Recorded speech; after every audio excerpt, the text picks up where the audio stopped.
Those of us who have entered into the waters Aquellos de nosotros que hemos entrado en las aguas del bautismo y hemos recibido el don del Espíritu Santo, hemos hecho convenio de estar dispuestos a tomar sobre nosotros el nombre de Jesucristo, o, en otras palabras, declaramos ser discípulos del Señor. Renovamos nuestros convenios cada semana al participar de la Santa Cena y demostramos nuestro discipulado por la manera en que vivimos. Tal discipulado fue bellamente demostrado en eventos recientes en México. Había sido una primavera hermosa para las comunidades de fruticultores en el norte de México. Los árboles frutales estaban en plena floración y las expectativas para una cosecha generosa eran grandes. Ya se habían hecho planes para pagar préstamos, reemplazar equipo y huertos viejos. Hasta se habían hecho planes para vacaciones familiares. Reinaba un aire general de optimismo. Entonces, un lunes por la tarde, entró una tormenta invernal y empezó a nevar. Nevó hasta las 3 de la mañana. Al despejarse el cielo, la temperatura cayó. Se hicieron todos los esfuerzos posibles durante la noche y la madrugada por salvar por lo menos parte de la cosecha. Todo fue en vano. Simplemente el clima se había hecho demasiado frío y la cosecha se congeló. No habría fruta para cosechar y vender este año. Recibí un correo electrónico respecto al suceso de esa mañana terrible de la esposa de Juan Hatch, primer consejero en la presidencia del templo de Colonia Juárez, Chihuahua. Cito parte de ese correo. Juan se levantó como a las 6:30 de la mañana y corrió al templo para ver si debíamos cancelar la sesión. Regresó diciéndome que el estacionamiento y el camino estaban despejados, de manera que decidimos seguir adelante. Pensamos que tal vez algunos de los obreros que no tenían huertos vendrían y podríamos colocar a todos los obreros en una sola sesión. Fue muy inspirador ver cómo llegaban los hombres uno tras otro. Allí estaban, aún sin haber dormido y con el entendimiento de que habían perdido sus cosechas. Yo los estuve observando durante nuestra reunión de preparación y vi cómo les costaba permanecer despiertos. Pero en lugar de pensar que tenían una buena excusa para no venir, allí estaban. Se cierra la cita. La historia no termina ahí. Muchos de los que habían perdido sus cosechas tenían tierra adicional disponible en las cuales podían cultivar frijoles o pimentón para la temporada. Estas siembras podrían proporcionar por lo menos algo de liquidez, suficiente para sobrevivir hasta la próxima cosecha el siguiente año. Sin embargo, había un buen hermano con una familia joven, quien no tenía tierra adicional disponible, y se estaba enfrentando a un año sin ningún tipo de entrada. Otros en la comunidad, viendo la situación tan precaria del hermano, y actuando bajo su propia iniciativa y gasto, hicieron arreglos para obtener una pequeña propiedad. Usaron su equipo propio para preparar la tierra y le proporcionaron plantas de pimentón para que las sembrara. Yo conozco a los hombres que acabo de mencionar. Conociéndolos, no me sorprendió lo que hicieron, pero aquellos que no los conocen se han de estar haciendo 2 preguntas, ambas empezando con las palabras ¿por qué? ¿Por qué habían ido al templo a cumplir con sus obligaciones y servir si habían estado despiertos toda la noche y sabían que habían perdido la mayor parte de sus ingresos para todo el año? ¿Por qué usarían los recursos preciosos que ahora estaban tan escasos para ayudar a otro en desesperada necesidad de ayuda, cuando ellos mismos estaban ahora en una situación económica muy seria? Si ustedes entienden lo que significa ser un discípulo de Jesucristo, entonces sabrán la respuesta a estas 2 preguntas. El hacer convenio de ser un discípulo de Cristo es el principio de un proceso de por vida, así como un camino que no siempre es fácil. Al arrepentirnos de nuestros pecados y esforzarnos por hacer lo que Él desea que hagamos, y servir a nuestros semejantes como Él los serviría, inevitablemente llegaremos a ser como Él.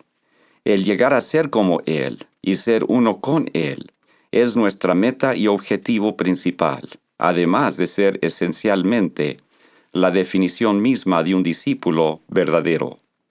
Como les preguntó el Salvador a sus discípulos cuando visitó el continente americano. Por lo tanto, ¿qué clase de hombres habéis de ser? Y entonces, respondiéndose su propia pregunta, dijo, en verdad os digo, aun como yo soy. El llegar a ser como el Salvador no es una tarea fácil, especialmente en el mundo en el que vivimos. Nos enfrentamos a obstáculos y a la adversidad todos los días de nuestra vida. Hay una razón para esto, y es uno de los propósitos principales de la mortalidad. Como leemos en Abraham 3:25, y con esto los probaremos, para ver si harán todas las cosas que el Señor su Dios les mandare. Estas pruebas varían en su naturaleza e intensidad, pero nadie dejará esta existencia mortal sin haber pasado por ellas. Generalmente nos imaginamos las pruebas como la pérdida de una cosecha o de un trabajo, la muerte de un ser querido, enfermedades físicas, mentales o incapacidad emocional, pobreza o pérdida de amigos. Sin embargo, aún la obtención de objetivos que aparentemente valen la pena pueden traer consigo sus propios peligros y un orgullo poco servicial, en donde aspiramos más a los honores de los hombres que la aprobación del cielo. Estos pueden incluir popularidad mundana, reconocimiento público, destrezas físicas, talentos artísticos, prosperidad y riquezas. Respecto a estas últimas pruebas, algunos de nosotros podemos tener sentimientos similares a los que expresó Tevye en El violinista en el tejado. Cito, «Si las riquezas son una maldición, que el Señor me maldiga con ello y que nunca me recupere». Cierro la cita. Pero estos tipos de pruebas pueden ser hasta más peligrosas y más difíciles de vencer que las primeras. Nuestro discipulado será desarrollado y probado, no por el tipo de pruebas a las que nos tengamos que enfrentar, sino en cómo las hemos de soportar. Como el presidente Eyring nos ha enseñado, cito, «De manera que la prueba más grande de la vida es ver si escucharemos y obedeceremos los mandamientos de Dios en medio de las tormentas de la vida.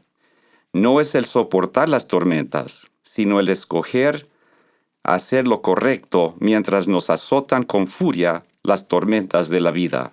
Se cierra la cita.